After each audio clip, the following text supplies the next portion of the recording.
Mikey Bevans, the under-20 run again. It's been probably even better this year than the under-20s last year or the under-21s last year, because obviously the Munster final went really, really badly, losing by 13 points to Cork, but turn it around again. So, it's been a great year to win Munster in that fashion. Last minute goal from Jake Morris. It's been a great run. Yeah, it's been very exciting.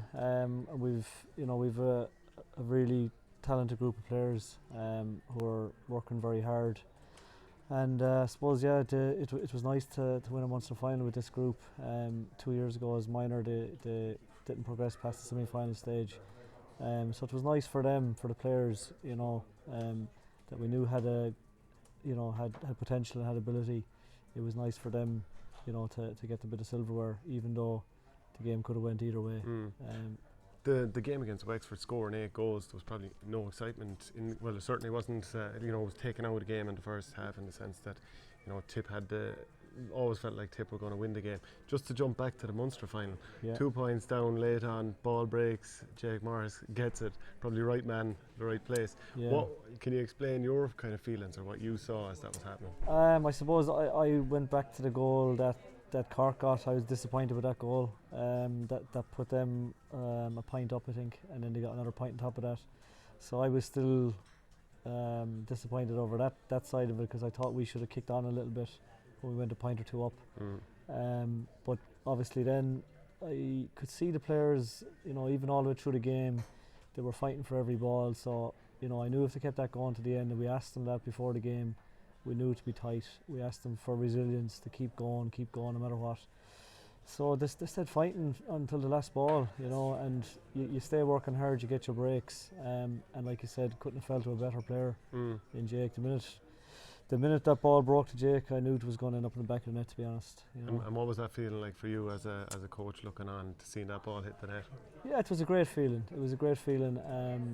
As I said, we had at the back of our heads probably 2 years ago, where Cork caught us with a goal in the last minute, very similar, and earned a replay, and then comprehensively bet us in Páirc Uí Rinn the second day. So, that was it was a nice feeling. It was a nice feeling to win it, but it was also a nice feeling to win it, and the performance was decent as well. It wasn't as if we won it playing bad. And then talk about kicking on for the Wexford game and scoring 8 goals. I mean, that's probably the last thing you expected.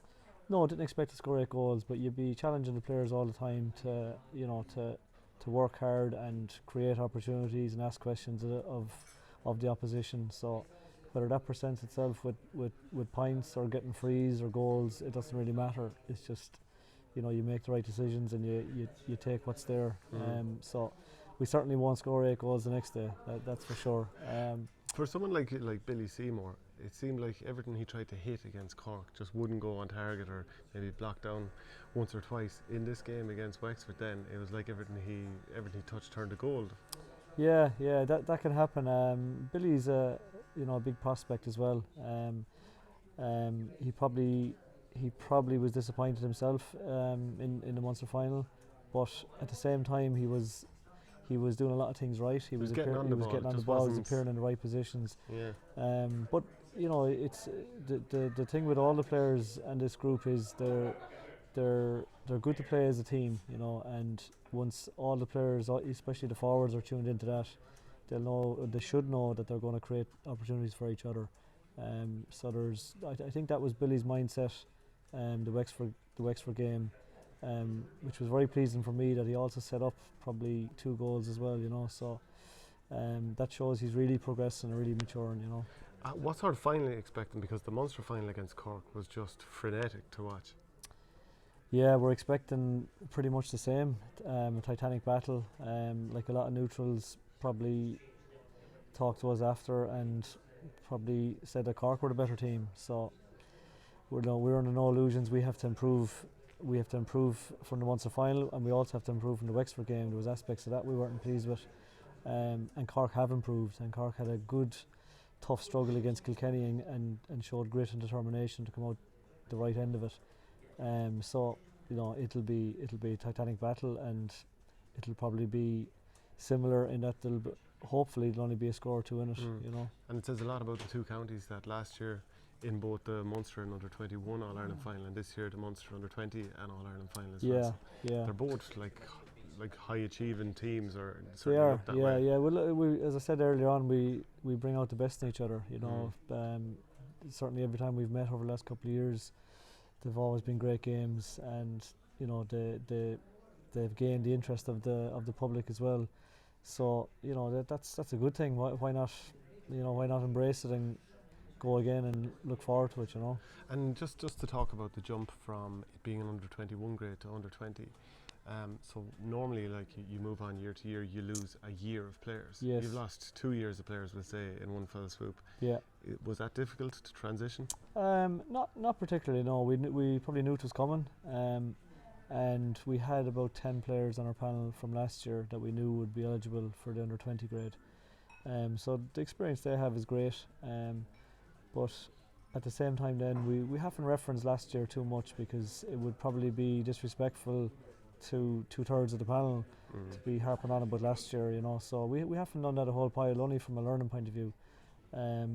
So it's really is a new group, and we're trying to challenge this group, you know, and not compare them to last year. It'd be very unfair to do that. And I think they have created their own identity, and they have, you know, shown people that they're, you know, that they have potential and have ability.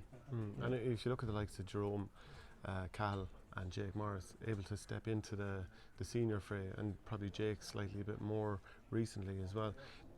Did you think when it was changed to under 20 that gap between jumping from senior or from under 20 to senior would become more difficult?